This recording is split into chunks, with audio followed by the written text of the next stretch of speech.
Hey guys, welcome to the Bitcoin Fortress podcast, helping you increase your financial freedom. This is episode 122, recorded here on June 30th, 2024. This podcast is for entertainment only and is not investing advice, so please do your own homework.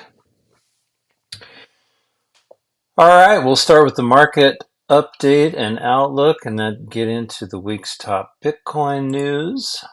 So let's get started.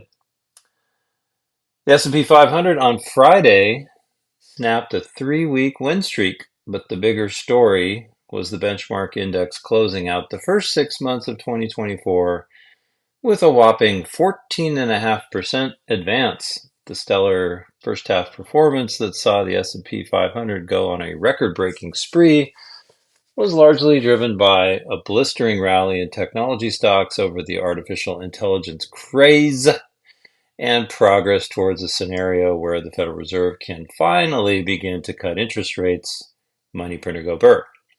However, this week's slight decline in the index shows how recent concerns about market breadth and the outsized dominance of mega-cap technology stocks have weighed on investors. For the week, the S&P 500 dipped 0.1%, while the blue chip Dow also slipped 0.1%.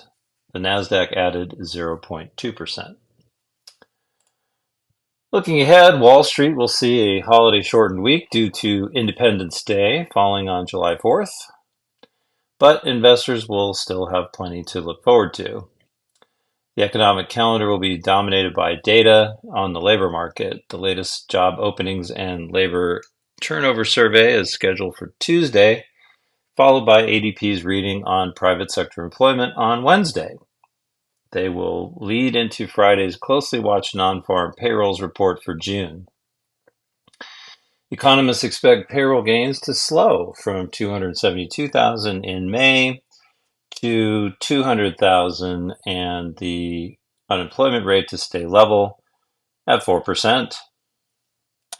In terms of earnings, the calendar is fairly light. Market participants will instead be focusing on a slew of production and delivery figures from major automakers. Tesla's Q2 numbers will garner a chunk of the spotlight, with quarterly deliveries expected to fall. Analysts have been reeling in estimates on the electric vehicle giant's deliveries due to concerns over consumer demand, as well as registration data from Europe and China. And EVs are scam. Okay, let's get into the Bitcoin news for the week. First up is from Bitcoin.com. This was updated yesterday. Bitcoin miners see 100 exahash per second exit the network as prices and revenues fall. Over the past week, Bitcoin has decreased by 5%, and over the last 30 days, it has shown a 10% decline. This drop in price has impacted Bitcoin miners in their earnings from block rewards and associated fees. Currently, miners earn between 0.076 Bitcoin and 0.16 Bitcoin in fees per block, significantly lower than a few months ago. However, fees in June have exceeded those collected in May. With 1 day left in the month, it appears that Bitcoin mining revenue for May and June will be comparable. In May, $964.24 million was collected, with $64.85 million coming from fees. From June 1st to the 29th, $914.43 million has been collected, with $99.62 million from fees. So still the vast majority of what they get is from the block reward. The hash price, representing the estimated value of 1 petahash per second per day, was $47.33 on Saturday, June 29th, the lowest since May 1st, when it was under $45 per petahash per second. This decline in revenue has pressured miners, causing the overall network hash rate to decrease. As of now, the hash rate is just below 560 exahash per second. So if you look at the chart in the article, and I'll include a link in the show notes, you can it's still on an upward trend. It's just corrected a little bit. This indicates that nearly 100 exahash per second, or roughly 96 exahash per second, has exited the network since late May. Miners benefited from two difficulty adjustments, though the reductions were modest, ranging from 0.79% to 0.05% over the last two retargets. I think I read somewhere, though, that the next difficulty adjustment is going to be a pretty large one upward, so that should put some more money in their pockets. With the hash rate continuing to decline and block intervals surpassing the 10-minute mark, projections indicate a potential reduction between 4.6 and 7.3%. With Bitcoin's recent price decline and the hash price sinking, miners face heightened challenges amid fluctuating revenues despite fee income showing a slight improvement in June. The sustained drop in hash price has triggered a notable reduction in the network's overall hash rate. As adjustments continue, the mining landscape navigates uncertain waters. And yeah, probably the miners are also selling Bitcoin to fund their operations because they're the natural seller, and that puts pressure, short-term pressure on the price. But if you're a hodler, you see a low price and it makes you happy because you can buy more Bitcoin at the lower prices and stack away. So it's a good thing. Next up, also on sort of on the topic of Bitcoin price, I suppose, this one's from CoinDesk. This was posted on June 26, Bitcoin falls after U.S. sends $240 million worth of Silk Road-related Bitcoin to Coinbase. Uh-oh, paper hands government again. Bitcoin fell back towards $60,000 on Wednesday after a wallet tagged to the U.S. government moved about $240 million worth of seized Bitcoin to a Coinbase Prime address, igniting concerns among traders that the digital assets will be likely to be sold. Well, I'll be buying some of those coins. Thank you very much. Some 3,940 Bitcoin originally seized from a Silk Road vendor was moved by the wallet.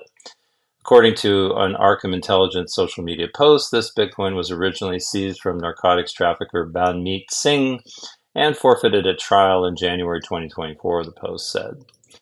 The last movement by the government, which was in late 2022, seized roughly 50,000 Bitcoin related to the Silk Road website, was $2 billion worth of Bitcoin on April 2nd, which at the time also put pressure on digital markets. The last confirmed sale by the government was in March of 2023, when it unloaded 9,861 coins for $216 million. Attempting a modest bounce from its Mt. Gox-related tumble earlier this week, Bitcoin slipped back below 61,000 as the news hit.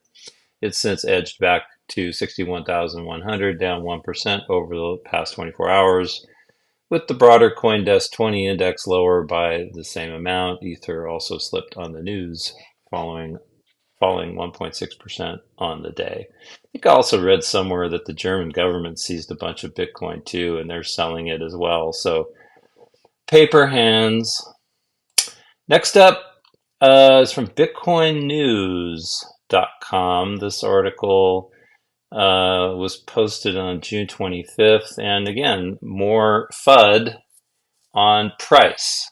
So we're just going to keep hearing about it, and this is why you get to stack cheap sats right now.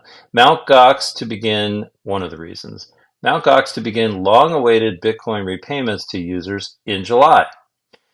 After a decade of waiting, former users of the now defunct digital asset exchange Mt. Gox may finally see restitution for their lost funds. The exchange, which once dominated the Bitcoin trading market, announced that it will start repaying its creditors in July 2024. Of course, they're going to be repaying in Bitcoin. So the market fear is that as soon as the creditors get the Bitcoin, they're going to turn around and sell it, to lock in profits or whatever. Maybe they bought bankruptcy claims for real cheap and they want to make a profit or whatever, or they might just hodl it. So that's the part that you don't really know. This move marks a significant milestone in a saga that has stretched on for over 10 years, involving legal battles, technical delays, and a significant impact on the Bitcoin world.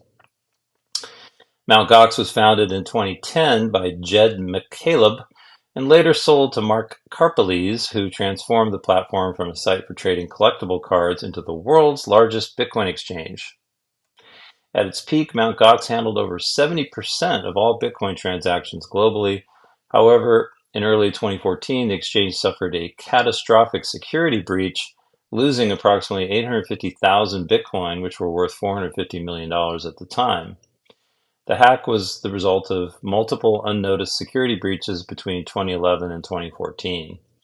This massive loss led Mt. Gox declaring bankruptcy and sparked widespread turmoil in the Bitcoin market. Bitcoin's price plummeted to below $500 in the immediate aftermath of the exchange's collapse. In an announcement, Mt. Gox's rehabilitation trustee Nobuaki Kobayashi confirmed that repayments will commence in July 2024. And then there's a little copy in here of the notice. The repayments will be made in Bitcoin and Bitcoin Cash, the two digital assets that creditors are owed. Kobayashi emphasized that due diligence and necessary safety measures have been undertaken to ensure that the repayments are conducted securely and reliably. Repayments will be distributed through various exchanges that have completed the necessary information exchange and confirmation processes with the rehabilitation trustee. Kobayashi requested users to remain patient, as the order of payments will depend on the progress made by each exchange. The trustee noted, "We will commence the repayments in the order of the cryptocurrency exchanges with which the rehabilitation trustee will complete the exchange and confirmation of the required information. Please wait for a while until the repayments are made." The scale of the repayments is substantial. Mt. Gox creditors are set to receive 142,000 Bitcoin, 143,000 Bitcoin Cash, and 69 billion Japanese yen, approximately $432 million. In total, this amounts to around $9 billion worth of digital assets and fiat money. These repayments are expected to provide long-awaited relief to approximately 127,000 creditors who have been waiting to recover their lost funds since 2014. While the repayments are a welcome development for creditors, there are concerns about the potential impact on the market. The distribution of such a large amount of Bitcoin could create selling pressure, particularly if early investors decide to liquidate their holdings, which have significantly appreciated in value since their initial purchase. Traders and market analysts are closely monitoring the situation. Some predict that the influx of repaid assets could temporarily depress Bitcoin's price, while others believe that the market has matured enough to absorb the increased supply without significant disruption. The road to this point has been long and fraught with delays. Legal disputes and technical challenges have repeatedly postponed the repayment process. Last year, a Tokyo court set a final deadline of October 2024 for the exchange's civil rehabilitation plan, giving creditors hope that a resolution was finally in sight. In May 2024, Mt. Gox moved over 140,000 Bitcoin, worth around $8 billion from its cold wallets for the first time in 5 years. This significant movement of funds was part of the preparations for the upcoming repayments. The transfer, which was the first on-chain wallet movement since 2019, signaled that the rehabilitation process was progressing. The collapse of Mt. Gox and its aftermath have been pivotal moments in the history of Bitcoin and the broader digital asset market. The exchange's failure highlighted the importance of security and regulatory oversight in the rapidly evolving digital currency space. For many early Bitcoin adopters and Mt. Gox users, the upcoming repayments represent a closing chapter in a long and difficult journey. It is a moment of closure and potential financial recovery for those who endured the uncertainty of the exchange's downfall. And wouldn't it be funny if the people that got the Japanese yen turned around and bought Bitcoin, the people that got the Bitcoin Cash dumped it and bought Bitcoin, and everybody just continued to hold their Bitcoin? I mean, if they're individual investors and you still believe in Bitcoin, why would you sell it and pay all that tax to the government when you could just hang on to it and, I don't know, borrow against it if you need money? So anyway, there's certainly some uncertainty, so people are watching that, and that's one of the many reasons why there might be a little bit of price weakness. But we're happy to keep stacking cheap sats. Speaking of stacking cheap sats, next article is from Decrypt. This was posted on June 28th. Dave Portnoy says Barstool Sports will buy millions in Bitcoin, but only if the price tanks. Okay, Dave. Still doesn't understand Bitcoin. Still just a degen trader. But let's see what this article has to say. Barstool Sports founder and president Dave Portnoy took to Twitter on Friday to say that he intends to buy up to $10 million in Bitcoin with company money, but only if the top cryptocurrency hits its preferred price levels.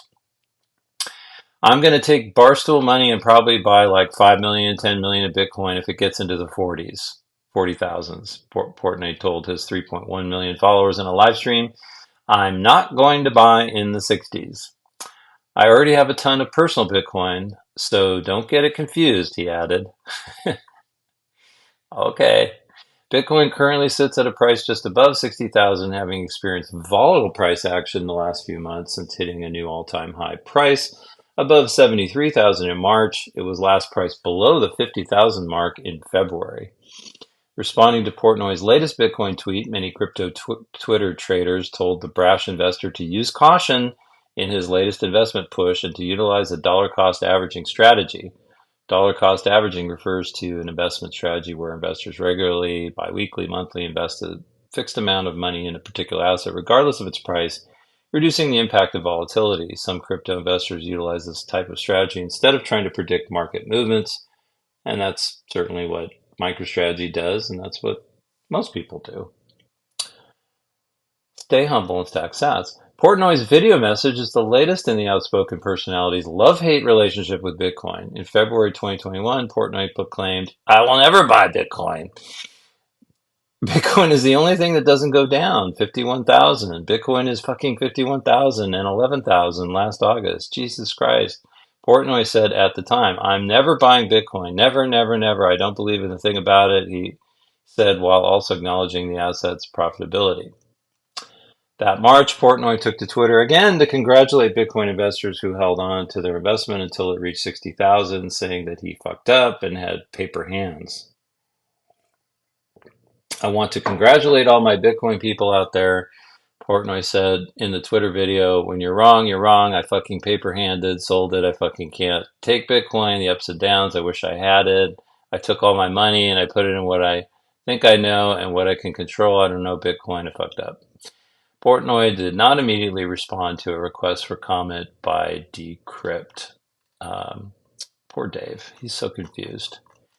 Maybe one day he will understand. I mean, if he actually holds Bitcoin personally and he's not selling it, then maybe there's hope. But still sounds like a day trader. Next up, from Cointelegraph. This was posted today, looks like.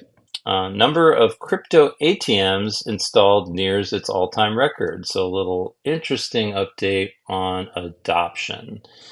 The number of cryptocurrency ATMs installed worldwide has spiked 17.8% to 38,279 over the last 12 months, inching closer to its record of 39,541 set in December 2022.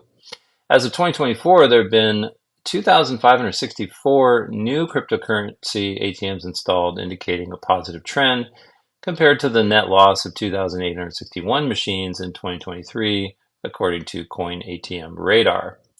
The tally increased every month between July 2023 and May 2024. Installations from May to June fell by 115, but June rebounded strongly with a net increase of 377. Bitcoin Depot, CoinFlip, and Athena Bitcoin are the leading cryptocurrency ATM operators, with 7,543, 5,057, and 2,756 machines, respectively. Bitcoin is by far the most popular cryptocurrency transacted with, while Bitcoin Cash, Ether, and Litecoin also feature prominently. More than 82% of the world's cryptocurrency ATMs are in the United States, while Canada comes in second at 7.7%. Australia has seen a surge in installations, increasing nearly 17-fold to 1,107 machines over the last 2 years. At the current installation rate, Australia is well positioned to surpass Europe's 1,584 ATMs. Other countries with significant cryptocurrency ATM installations include Spain with 313, Poland with 279, El Salvador with 215, Poland with 211, Germany with 177, and Hong Kong with 169. Romania, Georgia, Switzerland, Austria, and New Zealand are the other countries with more than 100 ATMs. Among the 193 United Nations recognized countries worldwide, 72 host a cryptocurrency ATM. Between December 2022 and July 2023, installations experienced a significant net decline, reaching an 18-month low of 32,764. Coin ATM Radar's data suggests cryptocurrency ATM manufacturer BitAccess contributed to that fall, with its net installations falling 26% from 9,160 in August 2022 to 6,774 in January 2024. However, it has managed to increase its net installations by 1,208 since then. So good to see on the adoption front. Also on adoption, this is from bitcoinnews.com. This was posted on June 26. Bitcoin payments app Strike launches services in the UK. Strike, a popular Bitcoin payments app, has launched its services in the United Kingdom, marking a significant milestone in its global expansion. This move comes after a successful rollout in Europe and Africa earlier this year, bringing the total number of countries where Strike operates to over 100.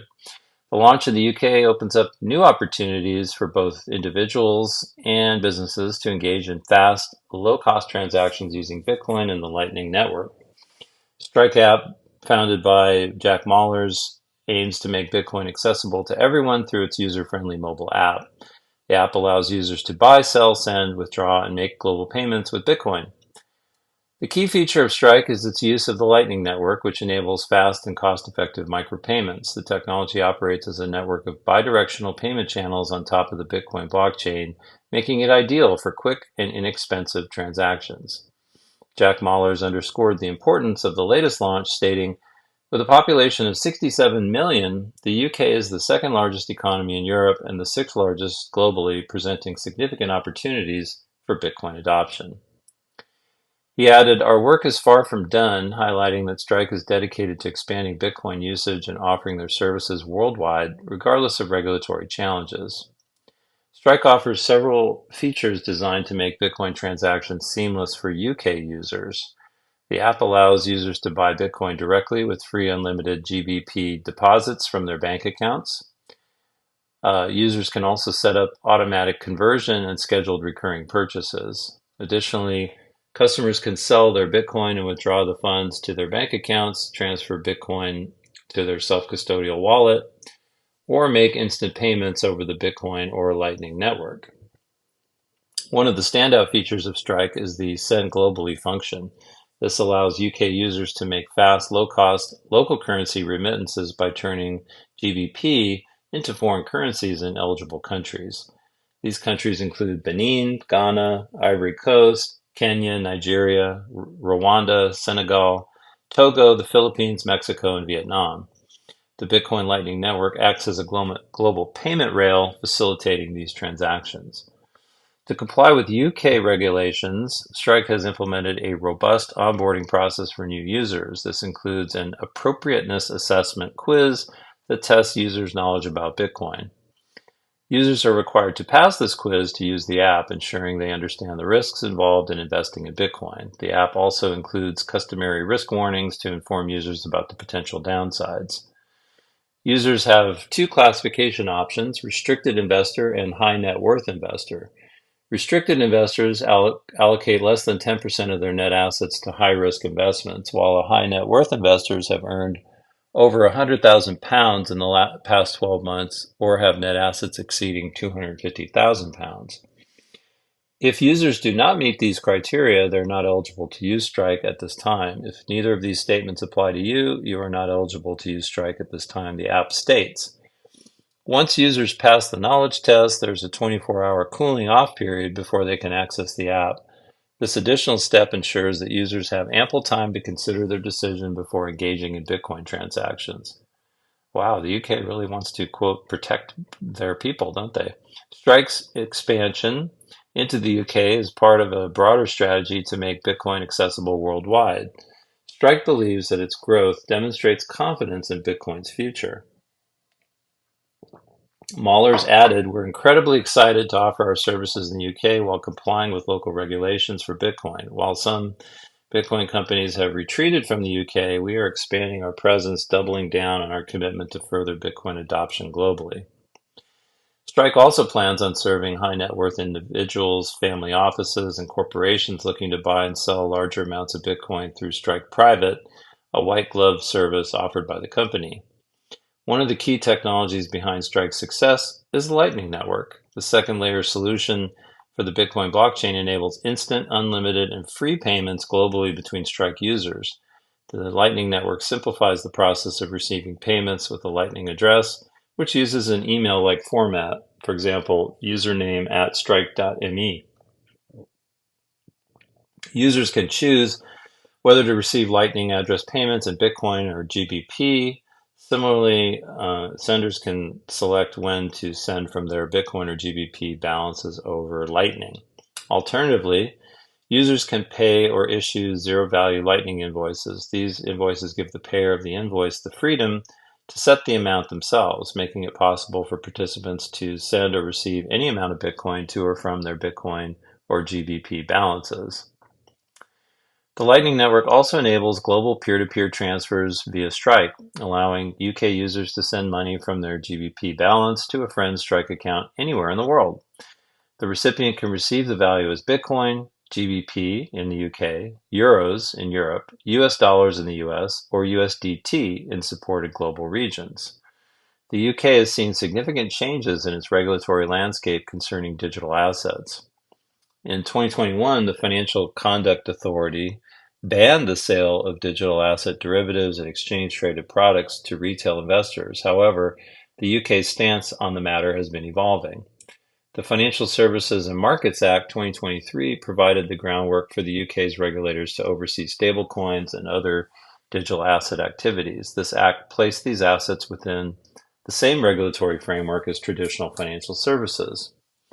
As part of this regulatory framework, the UK introduced new regulations for supervising the country's digital security sandbox, aiming to facilitate the adoption of digital assets across financial markets. In addition, the UK introduced new digital asset advertising rules in October last year. These changes caused some firms to suspend services in the UK. However, others, like Coinbase, have started requiring similar risk acknowledgement forms from UK users to comply with FCA rules. Despite these regulatory challenges, Strike remains committed to its mission of making Bitcoin accessible globally. The company works closely with the FCA-registered firm Engelbert to ensure compliance with regulatory requirements regarding digital asset promotions. This collaboration helps Strike navigate the complex regulatory environment while continuing to offer its innovative services. To help users understand more about the service, Bitcoin, and potential risks, Strike has launched Strike Learn. This education hub provides resources and information to educate users about the world of Bitcoin and the functionalities of the Strike app.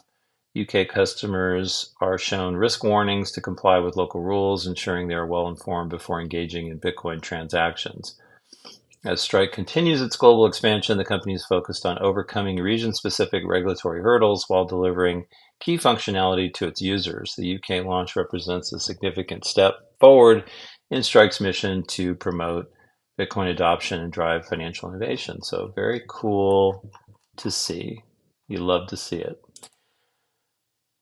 Next up, also from bitcoinnews.com, this was posted on June 28th, Coinbase sues the SEC and FDIC for withholding information. In a bold legal move, Coinbase, the largest digital asset exchange in the United States, has filed lawsuits against two major federal regulators, the U.S. Securities and Exchange Commission and the Federal Deposit Insurance Corporation. Coinbase sues SEC and FDIC, believing that the agencies deliberately failed to comply with Freedom of Information Act, accusing them of withholding crucial information related to the regulation of Bitcoin and digital assets. Coinbase's legal actions focus on FOIA requests that were denied by the SEC and FDIC. These requests were aimed at uncovering the agency's internal communications and decisions regarding the digital asset industry. Coinbase believes that these regulators are deliberately attempting to isolate this industry from the banking sector. A Coinbase spokesperson said in a statement to Fox Business, "For years, financial regulators, including the SEC, FDIC, and the Federal Reserve Board, have used every tool at their disposal to try to cripple the digital asset industry." The lawsuits were filed in the U.S. District Court for the District of Columbia. Coinbase, with the help of consultancy firm History Associates, Inc., is seeking transparency from the federal government. The complaints highlight specific instances where the SEC and FDIC allegedly refused to comply with FOIA requests. One of the key FOIA requests sent to the SEC was for information on Ethereum's transition to a proof-of-stake consensus mechanism. This shift, known as Ethereum 2.0, represents a significant change in how the Ethereum blockchain operates, and Coinbase sought to understand the SEC's views on this matter. However, the SEC initially denied the request, stating they couldn't locate any responsive information. After an appeal, the SEC admitted the documents existed, but claimed they were protected under FOIA exemption rules. History Associates, acting on behalf of Coinbase, also requested information on past SEC investigations into Enigma MPC and Zachary Coburn, the founder of EtherDelta. These requests were similarly denied, with the SEC arguing that disclosing such information could harm ongoing enforcement proceedings. The SEC had previously accused EtherDelta founder of running an unregistered digital assets exchange platform. In a separate request to the FDIC, Coinbase sought copies of pause letters sent to financial institutions. These letters, which were confirmed to exist by the FDIC's Office of Inspector General, asked banks to halt digital asset-related activities. The FDIC denied this request, citing confidentiality concerns regarding their communications with financial institutions.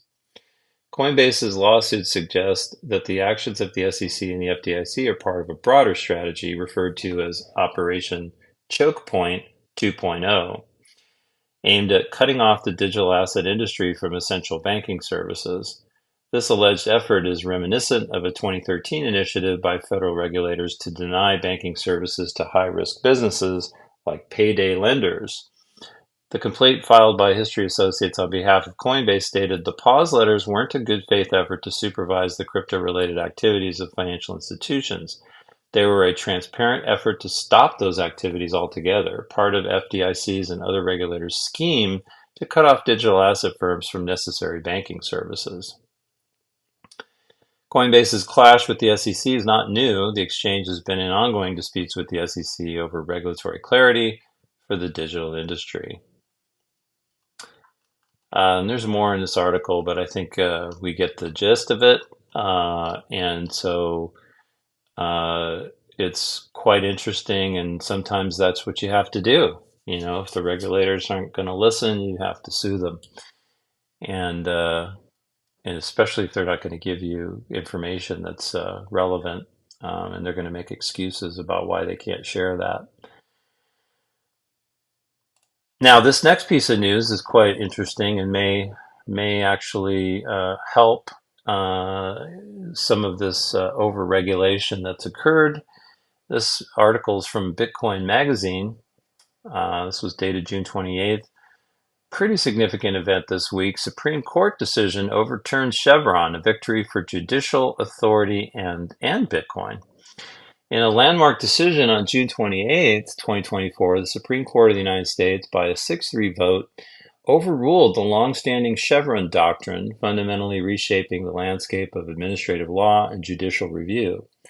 The case, Loper Bright Enterprises versus Raimondo, signals a significant shift in the balance of power between the judiciary and administrative agencies. This decision not only reinforces judicial independence, but also presents substantial benefits for the Bitcoin industry, echoing the implications of last year's West Virginia versus EPA decision. The Chevron doctrine, established in Chevron USA Inc. versus Natural Resources Defense Council, required courts to defer to agency interpretations of ambiguous statutes as long as that interpretation was deemed reasonable. This two-step framework has become a cornerstone of administrative law, often tipping the scales in favor of agency authority over judicial oversight. In Loper Bright, the petitioners challenged a National Marine Fisheries Service rule that required Atlantic herring fishermen to bear the cost of onboard observers, arguing that the Magnuson-Stevens Act did not authorize such a mandate. The lower courts had upheld the NMFS rule, applying Chevron deference to conclude that the agency's interpretation was permissible.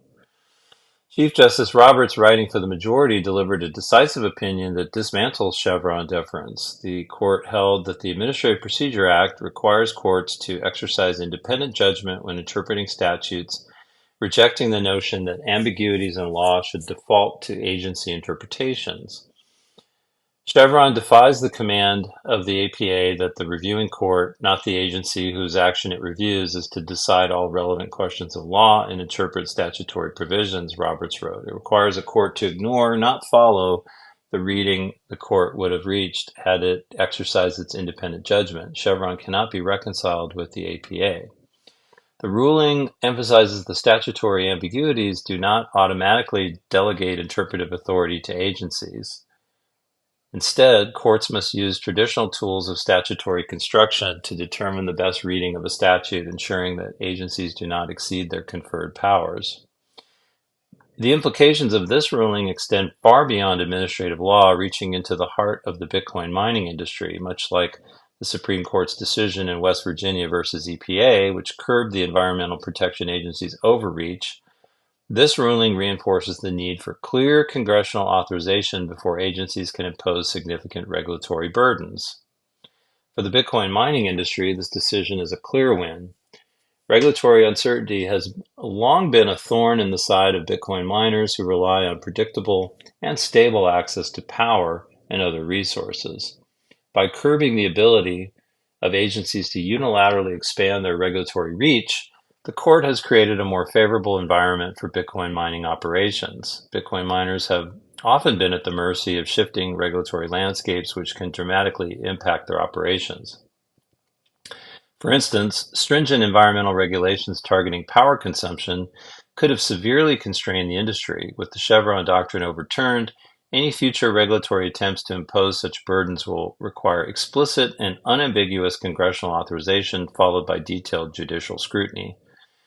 This decision also invigorates the major question doctrine, which posits that significant regulatory actions with vast economic and political implications require clear congressional authorization.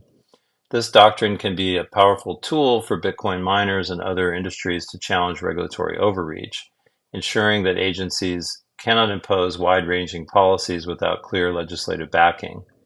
Furthermore, recent developments have seen the Biden administration intensify oversight on the U.S. Bitcoin mining sector through an Energy Information Agency emergency survey, portraying electricity usage by miners as a significant threat to national grid stability. This move demanded detailed disclosures from miners and mirrored actions in countries like Venezuela, signaling a concerning trend towards building a full registry of mining activities. The industry's response united against such overreach and resulted in a decisive victory against the federal government. The recent NRA and Cantero cases further illuminate the judicial shift towards protecting industry autonomy from regulatory overreach. In both cases, the courts have shown a willingness to scrutinize agency actions that appear to exceed their statutory authority. The NRA case dealing with banking regulations and the Cantero case focusing on state versus federal regulatory powers underscore the importance of clear legislative directives. These cases have set a precedent that benefits the Bitcoin mining industry by highlighting the judiciary's role in curbing unwarranted regulatory expansion, akin to the protections now reinforced by the Supreme Court's rejection of Chevron deference. The Supreme Court's decision to overturn Chevron represents a monumental shift towards judicial independence and a recalibration of the administrative state. For the Bitcoin industry, this ruling is particularly significant, promising a more predictable and less burdensome regulatory environment. As industries and legal practitioners grapple with the implications of this ruling, one thing is clear. The era of agency deference has been significantly curtailed, marking a new chapter in the interpretation and application of federal laws. This ruling underscores the importance of clear legislative mandates and may prompt Congress to take a more active role in defining the scope of agency powers going forward. For Bitcoin miners, this decision is a beacon of hope, heralding a future where regulatory overreach can be more effectively challenged, fostering a more stable and supportive environment for the growth and sustainability of the industry. As the judiciary reclaims its role as the ultimate arbiter of the law, the Bitcoin mining community and Americans as a whole can now look forward to a more balanced and just regulatory landscape. And you sure hope so. You love to see it. And finally, a quick update on Julian Assange. Big news this week, actually. This article is from Crypto Potato, and this was posted on June 29th. Julian Assange is now free. Here's what he believes about Bitcoin. Free speech champions across the world celebrated earlier this week as Julian Assange, founder of WikiLeaks, was finally released from a UK prison after 5 years behind bars. During his more than decade-long battle to escape persecution from multiple national governments, Assange often leaned on crypto to drive global fundraising campaigns to secure his freedom. A newly resurfaced video from years before Assange's arrest shows him praising cryptocurrencies as a powerful tool for freedom. In the September 2014 clip shared by MicroStrategy Executive Chairman Michael Saylor, Assange calls Bitcoin the most interesting intellectual development on the internet since the network's inception in 2009. The quote is, "A lot of people who've heard about Bitcoin don't really understand it," he said at the time. "It is a currency that's cryptographically backed and multi-jurisdictional, which means it's very hard for any one power group to start turning it into a rent-seeking apparatus." Years after this speech, countries like El Salvador and companies like Strike have begun leveraging Bitcoin as a tool for sending and receiving cheap, instant global remittances. Moreover, Bitcoin and crypto have become leading tools for easily funding global humanitarian movements, including Ukraine's military defense against Russia or Israel's support for victims of Hamas. Yet this isn't even one of Bitcoin's primary benefits, according to Assange. One of the network's best qualities, he said, is its ability to defend itself or the people who use it against even the full might of a superpower. The other underlying basic technology is proof of publication at a particular time, he continued. With Bitcoin's blockchain operating a ledger of true events that cannot be altered, he argued that the network can break Orwell's dictum, arguing that he who controls the present controls the past. Indeed, Bitcoin has been used repeatedly as a tool for bypassing sanctions placed by national governments, for better or worse. In 2022, the Canadian trucker convoy protested nationwide vaccine mandates, turned to Bitcoin to raise funds when traditional payment platforms like GoFundMe blocked donations. Assange himself turned to crypto for funding after being jailed in the United Kingdom, including over $54 million in ETH through Assange DAO. That's the big expansion we're about to see in Bitcoin. It all derives from this basic premise, concluded Assange. You can prove a particular contract happened at a particular time globally. So that's also great news for the community from this week. Lastly, just wanted to highlight this week's featured post on Bitcoin Fortress Substack. Articles entitled Bitcoin Game Theory, a Comprehensive Exploration. Also want to give a shout out to my top boost this week on Fountain this past week, God's Death with 536 sats. Thank you very much. Thanks for your support. And with that, I will wrap it up. Thanks for listening to the podcast. If you enjoyed the show, please like and leave a comment. Also, don't forget to subscribe on your favorite podcast app so you don't miss an episode. I like to listen on Fountain, so you can earn sats just for listening. You can also follow my Substack. It's at bitcoinfortress.substack.com, and it's free. If you want to subscribe, you can and pay, but otherwise all my content's free. I think that's more important. And you can follow me on Nostr. My NPub is included in the show notes. And with that, I will talk to y'all next week. Bye-bye.